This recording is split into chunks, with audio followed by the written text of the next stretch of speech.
Welcome to सर्वज्ञवाला YouTube channel में आपका हार्दिक स्वागत है। और ये चैप्टर आपके लिए यूपी बोर्ड क्लास 12th वाले बच्चों के लिए होने वाला है।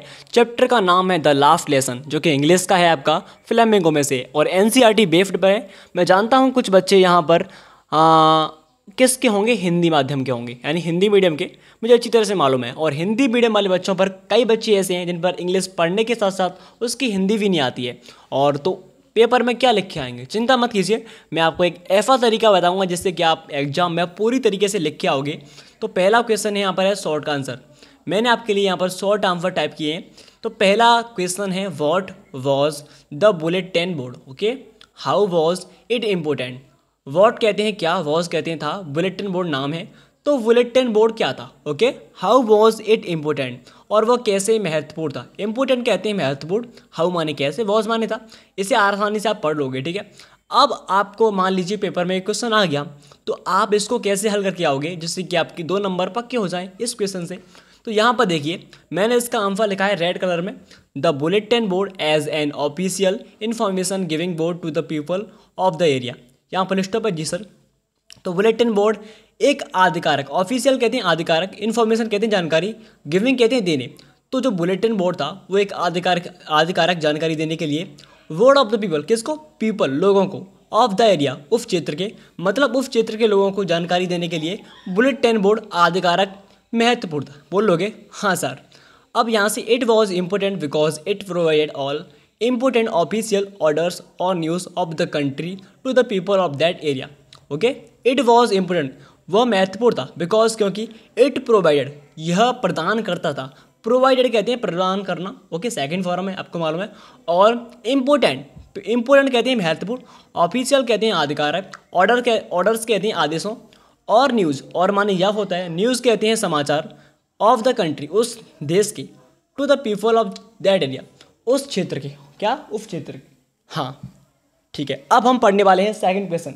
ओके जी सर। तो यहाँ पर देखिए, what did M Hamel say when French reach to the school. Okay, तो इसकी हिंदी करेंगे, व्हाट कहते हैं क्या, तो एम हेमल जब से कह रहे थे, व्हेन जब फ्रेंच रिच टू स्कूल, मतलब जब फ्रेंच स्कूल पहुंचा, रिच कहते हैं पहुंचना, तो एम जो एम हेमल जो टीचर हैं उन्होंने क्या कहा, से माने कहना होता है, ठीक है। अब इसका आंसर देखते हैं। तो when French reach to the school M Hamel kindly said, तो जब फ्रेंच स्कूल पहुंचा तो एम हेमल, काइंडली कहते हैं दयालुता, मतलब दयालुता पूर्वक से कहा, किसने, एम हेमल जो टीचर थे, go to your place quickly, जाओ और अपने स्थान पर जल्दी बैठ जाओ। क्विकली कहते हैं जल्दी या शीघ्र बोल सकते हो।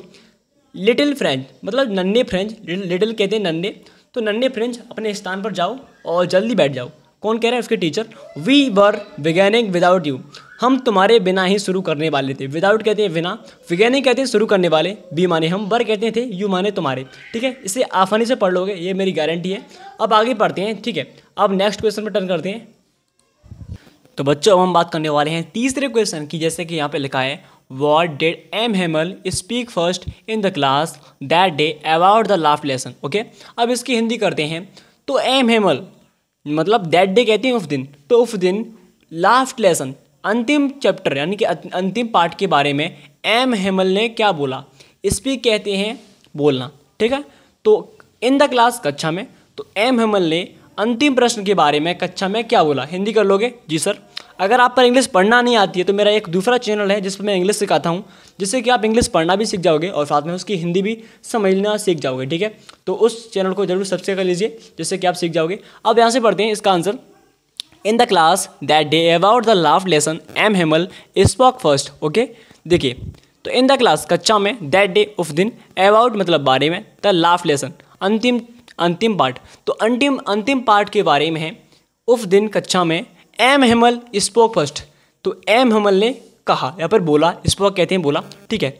माई चिल्ड्रन, मेरे बच्चों, this is the last lesson, यह अंतिम पार्ट है। दिस माने यह होता है, आपको मालूम है, सिंपली सेंटेंस है।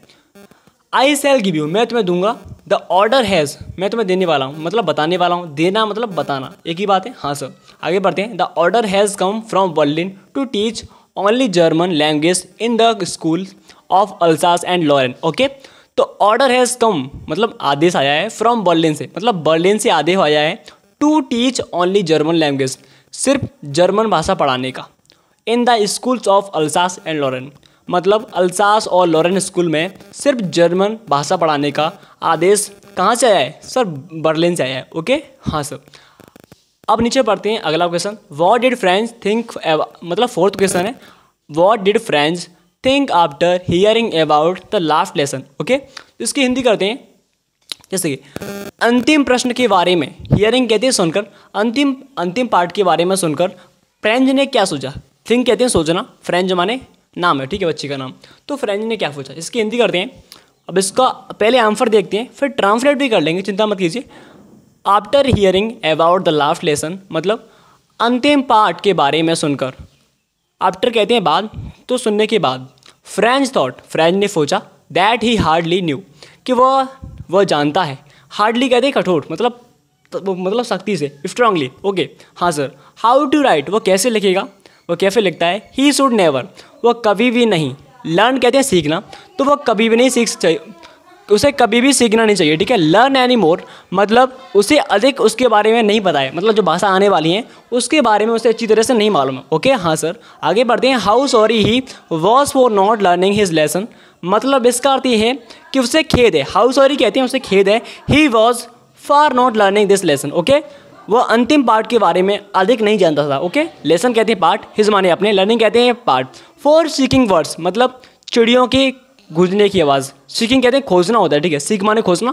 एग्स और गोइंग, अंडे, मतलब चिड़ियों के अंडे खोजना। और गोइंग स्लाइडिंग ऑन द सार, और सार पर स्लाइड कहते हैं फड़कना। आप जानते होंगे जैसे कि आप किसी चीज़ फिसलती हो उसे कहते हैं स्लाइड, तो सार पर फिसलना। ओके, ये सब चीज़ वो नहीं बुला पाएगा। और आफ्टर आप समझ सकते हो। धन्यवाद।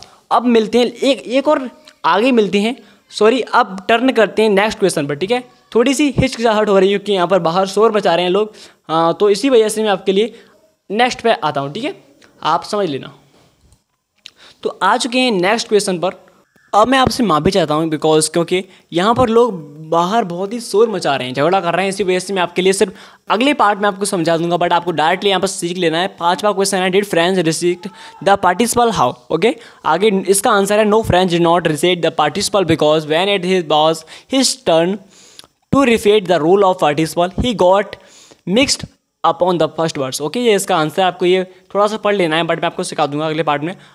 6th क्वेश्चन है, whom did Hamel blame for the ignorance in studies why। Okay, इसका आंसर लिखा है मैंने, Hamel blamed the parents for the neglect of learning on the part of boys like French because they wanted them to work to earn some money instead of focusing on education। मतलब ये तो वही है, मतलब इसका ये मतलब है कि एम हेमल ने मतलब बच्चों की पढ़ाई को लेकर किसको दोषी ठहराया। इग्नोरेंस कहते हैं नज़रअंदाज करना, ठीक है। तो ये तो सिंपल ही है, उनके माता पिता लिखा है, तो हेमल ब्लेम्ड द पेरेंट्स, मतलब माता पिता को ठहराया था। अब पढ़ लेना है, ठीक है। आगे पढ़ते हैं बिकॉज आप जानते हो कि शोर हल्ला कितना कर रहे हैं लोग, तो प्लीज़ आपसे माफ़ी चाहता हूँ मैं। आगे देखिए, ये है अगला question. What did M. Hamel say about the language and its importance? Okay, इसका आंसर लिखा है, Hamel said the French is the most beautiful language। मतलब हेमल कहता है बेचारा जो टीचर था कि फ्रेंच एक बहुत ही मोस्ट इम्पोर्टेंट, मतलब बहुत ही अति महत्वपूर्ण और सुंदर भाषा है इन द वर्ल्ड, पूरे संसार की। Okay, it is the clearest and most logical language. यह बहुत ही साफ और मोस्ट कहते हैं अधिक तार्किक भाषा है। ये पढ़ लेना है, ठीक है भाई आपको। ही सैड, उसने कहा दैट दे कि वे मस्ट ऑल गार्ड इट, कि वे इसकी सुरक्षा करते हैं। It and never forget it, इसे हमें कभी नहीं भूलना चाहिए। इट बिकॉज, क्योंकि वैन पीपल आर इंस्लेव्ड, मतलब जब लोग गुलाम होते हैं, if they hold fast to their language, तो वे इस भाषा की पकड़ रखते हैं। लैंग्वेज कहते हैं भाषा। ओके, हाँ सर।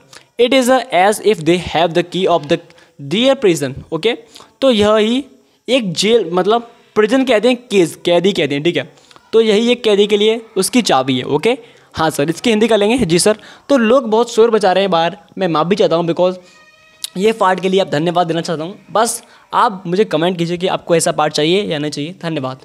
और कुछ और सब्जेक्ट के बारे में आपको जानकारी चाहिए तो प्लीज़ कमेंट जरूर कीजिए। धन्यवाद। आप सभी बच्चों को जीवन में सफलता जरूर मिले।